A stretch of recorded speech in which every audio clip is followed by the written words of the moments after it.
Olha o pé de jabuticaba. Tá bonito, né? É, tá bonito.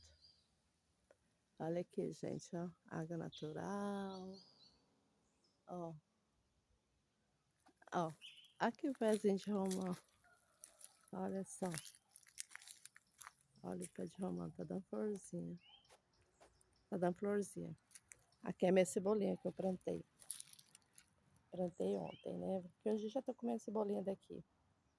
É isso aí, gente.